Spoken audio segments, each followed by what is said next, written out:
Come with me to try some tapsilogan. Ora Ora or Ora Ora? Is it me or there's always a lot of people inside Ora Ora?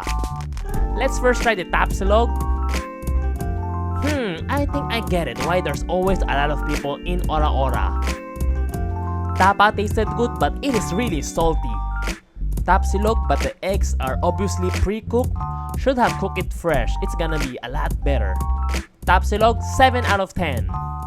Chicken a la king, I see that almost everyone got this. Taste is okay, but chicken is cooked in advance, not hot, and really dry. 6 out of 10. Last one, kare-kare. Pork is cold and really hard. Almost broke my tooth eating this one. But the kare-kare flavor is pretty nice. 6 out of 10. Only if your food are cooked fresh, easy 8 or 9 out of 10. Bye-bye!